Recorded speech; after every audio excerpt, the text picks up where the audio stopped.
नमस्कार,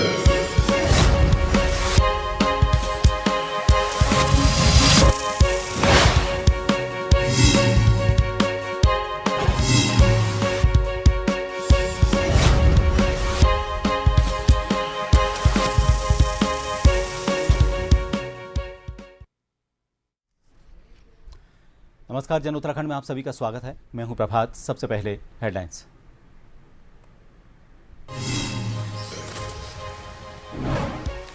सीएम धामी ने लखनऊ में मध्य क्षेत्रीय परिषद में रखे कई प्रस्ताव। सीमावर्ती क्षेत्रों में सड़क और संचार के विस्तार की मांग। नंदा राजजात के लिए सहयोग मांगा।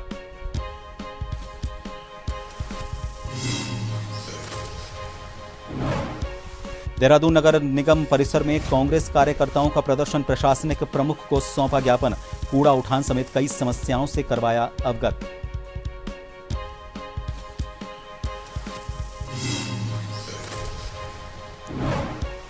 यमुनोत्री में लैंडस्लाइड। जौनपुर के बाप बेटी दबे। 2 अन्य लापता की तलाश जारी। रस्सी के सहारे खाई में उतरे एसडीआरएफ के जवान।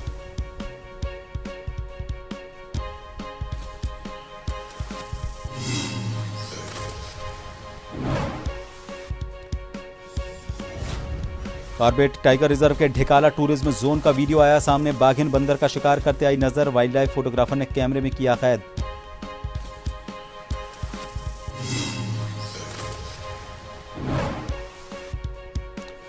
और बद्रीनाथ धाम में पहुंच रहे रिकॉर्ड यात्री। 10 लाख से ज्यादा श्रद्धालु कर चुके दर्शन। हल्की बूंदाबांदी के बावजूद कतार में बारी का इंतजार। मंदिर समिति ने की तैयारियां पूरी।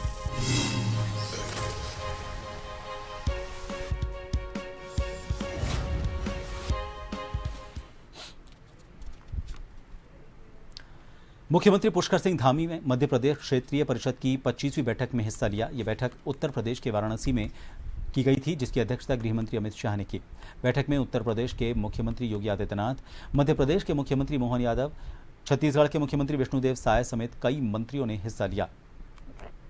मध्य क्षेत्रीय परिषद की बैठक में मुख्यमंत्री पुष्कर सिंह धामी ने राज्य से जुड़े अनेक महत्वपूर्ण मुद्दों को उठाया। सीएम ने कहा कि अंतर्राष्ट्रीय सीमाओं से लगा उत्तराखंड राज्य सामरिक दृष्टि से महत्वपूर्ण है। इसे देखते हुए राज्य के सीमावर्ती क्षेत्रों में सड़क, संचार, सुरक्षा और रसद आपूर्ति की समुचित सुविधाएं उपलब्ध कराना जरूरी है। उन्होंने केंद्रीय गृह मंत्री से आग्रह किया कि सीमा सड़क संगठन के माध्यम से उत्तराखंड को और ज्यादा सहायता प्रदान की जाए। वाइब्रेंट विलेज कार्यक्रम के तहत राज्य के सीमावर्ती गांवों में सुविधाओं का विकास किया जाए, जिससे वहां हो रहे पलायन को रोकने में सहायता मिल सके। उन्होंने सीमांत क्षेत्रों में संचार सुविधाओं के विकास के लिए भारत नेट योजना, 4G विस्तार परियोजना और उपग्रह आधारित संचार सेवाएं शुरू करने का भी अनुरोध किया। मुख्यमंत्री ने बैठक में उत्तराखंड राज्य के हित में केंद्र सरकार से कुछ नीतिगत प्रावधानों में शिथिलता प्रदान करने का भी आग्रह किया।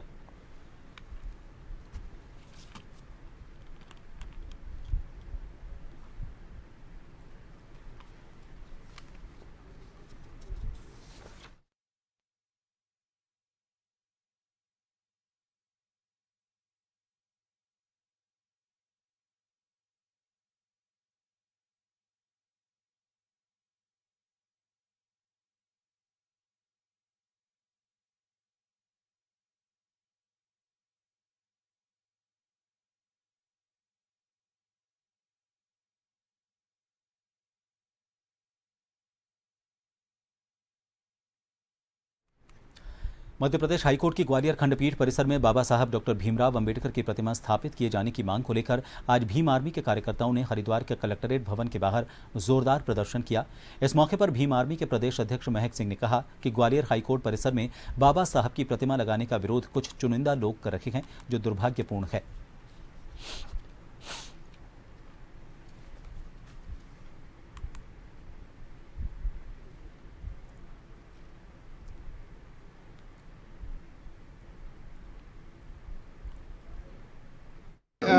भीम आर्मी और आज़ाद समाज पार्टी के लोगों ने जो ये ज्ञापन दिया है, ये माननीय उच्च न्यायालय मध्य प्रदेश में डॉक्टर भीमराव अंबेडकर की प्रतिमा को लगाए जाने के संबंध में है। और ये जो ज्ञापन है, ये माननीय मुख्य न्यायाधीश भारत को संबोधित है। चंपावत के नए जिलाधिकारी मनीष कुमार ने आज एक प्रेस वार्ता की। इसमें उन्होंने कहा कि वर्तमान में पंचायत चुनावों को सकुशल संपन्न कराना और आपदा से निपटने पर उनका मुख्य फोकस है। उन्होंने जनता से अपील की है कि अगर कोई भी सरकारी कर्मचारी उनका उत्पीड़न करता है तो इसकी सूचना वो तत्काल उन्हें दें, जिसके बाद आरोपी पर कड़ी कार्रवाई की जाएगी।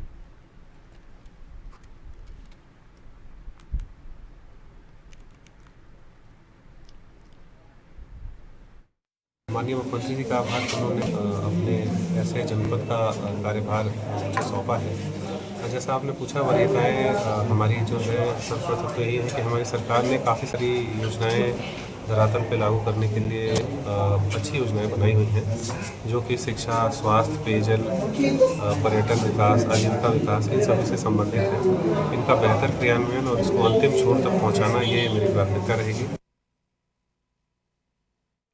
उत्तराखंड सरकार सरकारी विद्यालयों की दशा सुधारने के दावे करती है। सरकार और शिक्षा मंत्री के दावों में कितना दम है, इसका जीता जागता उदाहरण है लोहाघाट नगर का राजकीय आदर्श प्राथमिक विद्यालय का भवन।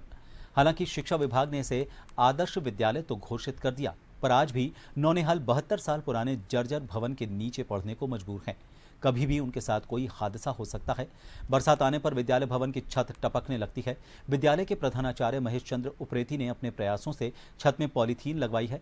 विद्यालय भवन की बदहाली पर एसएमसी की बैठक में अभिभावकों ने गहरी नाराजगी जताते हुए सरकार और शिक्षा विभाग से नए विद्यालय भवन के निर्माण की मांग की।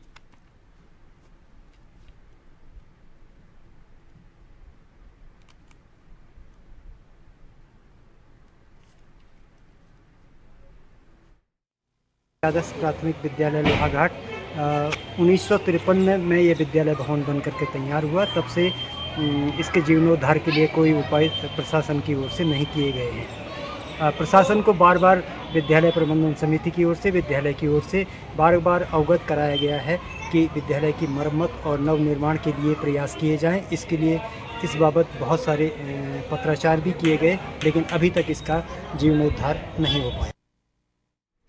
रुड़की के भगवानपुर थाने के टोल प्लाजा के पास सोमवार की रात एक युवक की बाइक को एक तेज रफ्तार पिकअप वाहन ने टक्कर मार दी, जिससे उसकी मौत हो गई। जिसके बाद गुस्साए परिजन ने सिविल अस्पताल में तोड़फोड़ की और डॉक्टरों के साथ गाली गलौज करते हुए मारपीट की।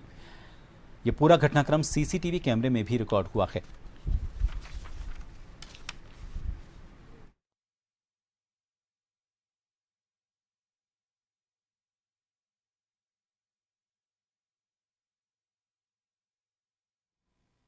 इंस्पेक्टर गंगनाथ ने ये बात बताई है मुझे कि वहाँ अनावश्यक रूप से डॉक्टरों पे थोड़ा हाथ से ट्रीटमेंट किया उन लोगों ने, तो एक तहरीर प्राप्त हुई है। जो उसमें फैक्ट होंगे उसके हिसाब से आगे लीगल कार्रवाई करेंगे। हाँ, क्या तथ्य थे उसके हिसाब से एक बार जो कंप्लेन आई है, कंप्लेन के तथ्य और जो घटनाक्रम था उसकी पूरी पड़ताल करने के बाद जो लीगल कार्रवाई आगे होगी वो करेंगे। टिहरी गढ़वाल के विकासखंड प्रतापनगर के ग्राम पंचायत ओनाल गांव पट्टी भादुरा का मामला है। यहां पर 4 वर्षीय गणेश राणा अपने घर के आंगन में खेल रहा था। अचानक गुलदार ने बालक गणेश पर हमला कर दिया। पास खड़ी मां ने साहस और फुर्ती के साथ अपनी जान की परवाह न करते हुए झट से गुलदार की पूंछ पकड़कर गुलदार से अपने बच्चे को छीन लिया। गुलदार डर कर बच्चे को छोड़कर भाग निकला, लेकिन बच्चा घायल हो गया। मां अंगूरा देवी के साहस और फुर्तीले अंदाज की सभी सराहना कर रहे हैं। सरकार से साहसी मां अंगूरा देवी को पुरस्कृत करने की मांग की है।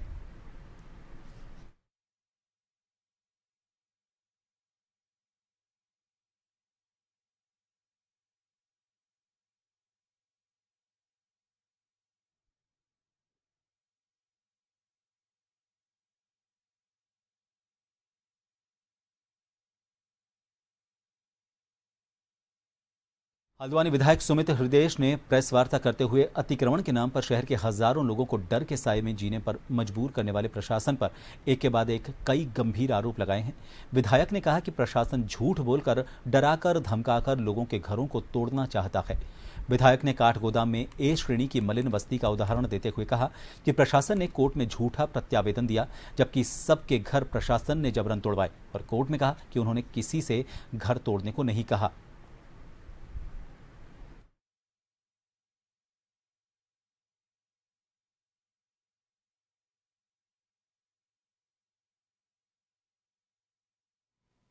देखिए, सबसे पहले तो ये जो मनचला प्रशासन है अपनी मनमानी करने पे उतरा हुआ है बुरी तरीके से, और भय का एक वातावरण इस शहर के आम इंसान में है।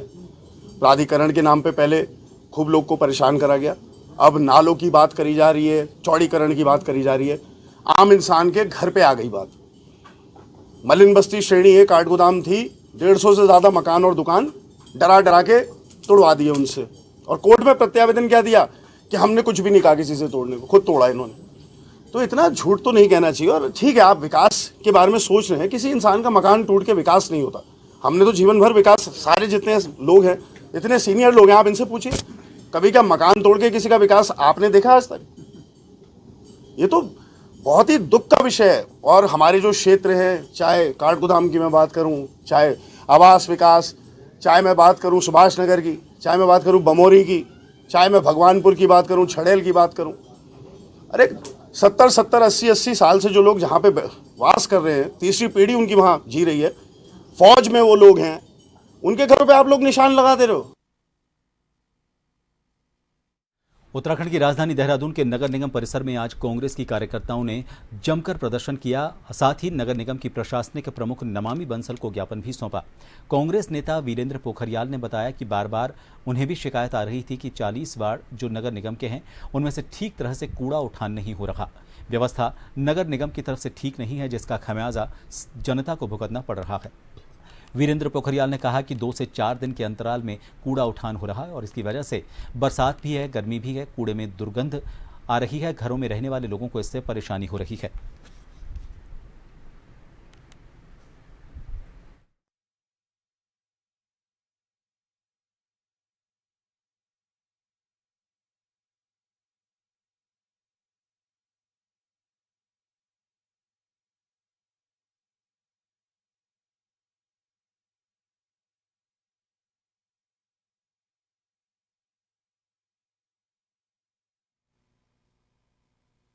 देखिए, लगातार मुझे वार्डों से जो है कॉल आ रही थी 10-15 दिन से कि हमारे यहाँ कूड़ा उठान नहीं हो रहा है।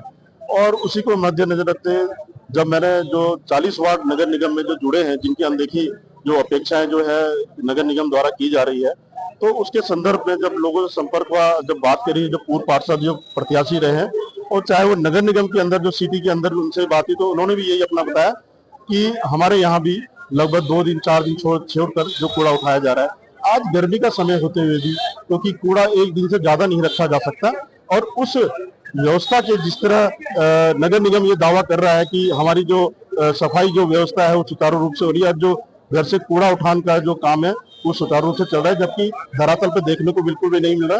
तो उसी की अवगत कराने के लिए नगर निगम के जो आयुक्त हैं आज उसको ज्ञापन देने हैं सभी कांग्रेस जन। एक ब्रेक के लिए यहां रुकेंगे, जल्द लौटेंगे, बने रहिए जन टीवी।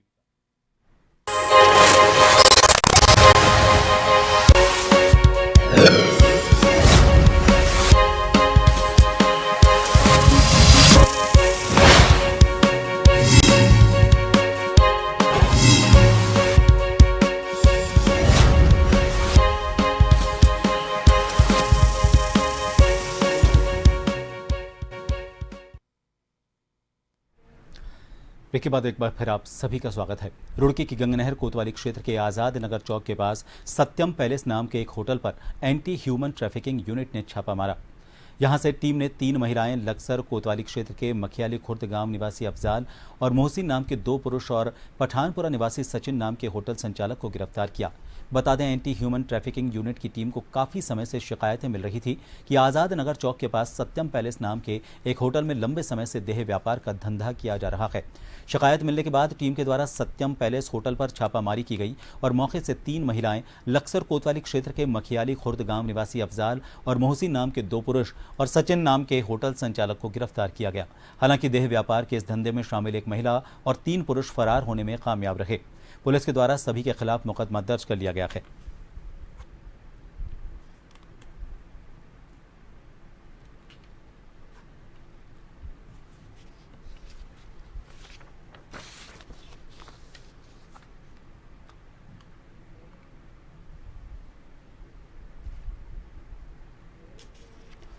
मानसून सीजन में 4 धाम यात्रा शासन प्रशासन के लिए हमेशा से चुनौती रही है। पिछले वर्षों की अपेक्षा इस बार ज्यादा श्रद्धालु 4 धाम यात्रा में पहुंचे हैं, लेकिन अब मानसून सीजन शुरू होने जा रहा है, जिसकी तैयारी को लेकर गढ़वाल कमिश्नर विनय शंकर पांडे ने कहा कि शासन प्रशासन मानसून सीजन के लिए पूरी तरीके से तैयार है। चारधाम यात्रा के दौरान सभी व्यवस्थाएं कर दी गई हैं। पिछले वर्षों की तर्ज पर इस बार की चारधाम यात्रा भी चल रही है। मानसून सीजन शुरू होते ही श्रद्धालुओं की संख्या में भी कमी आती है और सितंबर में फिर एक बार यात्रा पूरे तरीके से शुरू हो जाती है। मानसून सीजन के दौरान परिस्थितियों से निपटने के लिए सभी तैयारियां की जा चुकी हैं। यात्रा से जुड़े सभी विभागों को दिशा निर्देश जारी कर दिए गए हैं।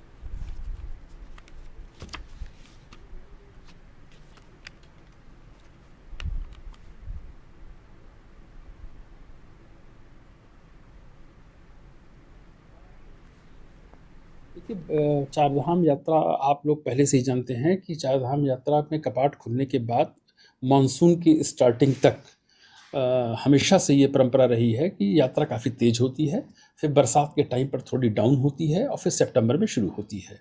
तो वो प्रक्रिया लगभग वही देखने को मिल रही है।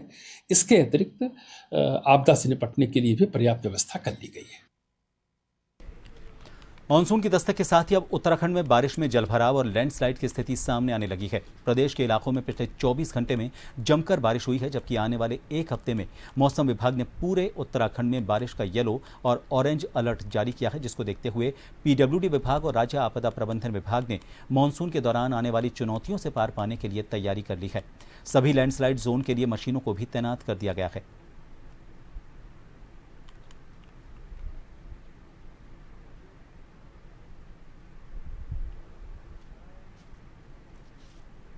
कि आपदा को राज्य सरकार पूरी गंभीरता के साथ ले रही है। माननीय मुख्यमंत्री जी द्वारा 2 बार बैठक की जा चुकी है अब तक इस मानसून सत्र की तैयारियों को लेकर, और 2 बार चीफ सेक्रेटरी साहब ने बैठक ली है। लगातार हम लोगों को निर्देश जारी कर रहे हैं। जनपद स्तर पर लगातार काम हो रहा है, चाहे वो आपदा से संबंधित उपकरण हों, उसके लिए कहा गया है कि सभी सत्यापन करा लें, सभी को बाकायदे उसका चलाने का अभ्यास करा लें। अगर उपकरण में कोई कमी है तो उसको ठीक करा लें, और अगर कोई उपकरण नया खरीदना है तो उसको परचेजिंग की कार्रवाई कर लें। जहाँ जहाँ आपदा के कारण जलभराव होता है उन क्षेत्रों के लिए कहा गया है कि जलभराव के क्षेत्रों की पहचान करते हुए जल निकासी कैसे होगी सुनिश्चित कराएं। जब जलभराव होता है तो जलभराव का कारण होता है कहीं ना कहीं पानी रुक जाता है, तो उसको दूर करने के लिए जो स्ट्रक्चर हैं, कच्चा स्ट्रक्चर पक्का स्ट्रक्चर, उसको हटा के पानी का रास्ता बनावें ताकि कहीं भी पानी भरने न पावे। इसी प्रकार से नाले नालियों की सफाई के लिए कहा गया है। हमने जैसे पूरे आइडेंटिफाई करे हैं कि हमारे कौन कौन से मार्ग ऐसे हैं, कौन कौन सी लोकेशन ऐसी हैं जहाँ बंद होती है, तो वहाँ पर हमारी सारी ऑलरेडी हमारे जेसीबी डेप्यूटेड है।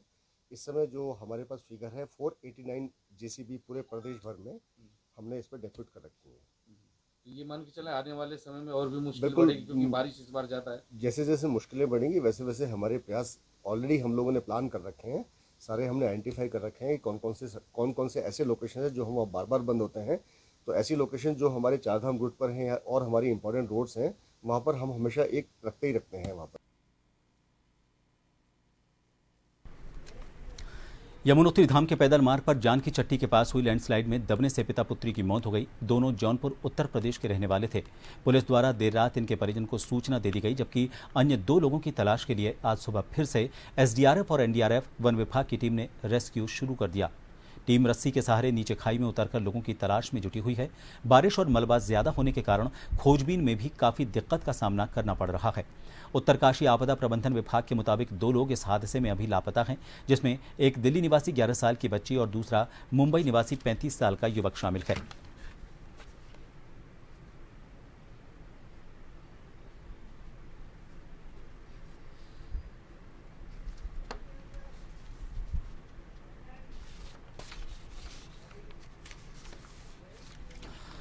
चलते चलते फिर नजर डालेंगे हेडलाइंस पर।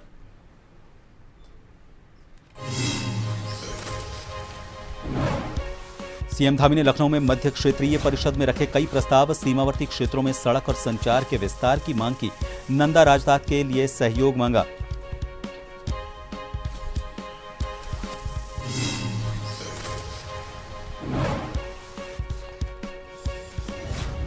देहरादून नगर निगम परिसर में कांग्रेस कार्यकर्ताओं का प्रदर्शन। प्रशासनिक प्रमुख को सौंपा ज्ञापन। कूड़ा उठान समेत कई समस्याओं से करवाया अवगत।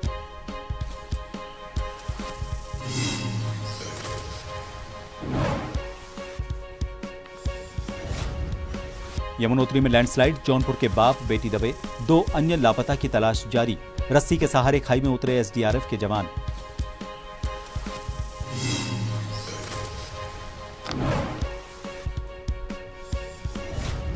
कॉर्बेट टाइगर रिजर्व के ढिकाला टूरिज्म जोन का वीडियो आया सामने। बाघिन बंदर का शिकार करते आई नजर। वाइल्ड लाइफ फोटोग्राफर ने कैमरे में किया कैद।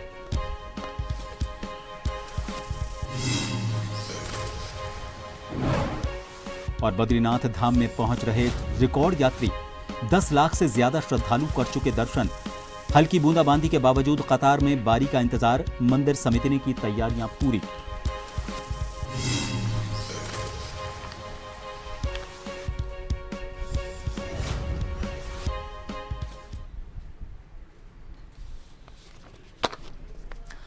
और इन सभी खबरों के साथ फिलहाल के लिए जन उत्तराखंड में इतना ही।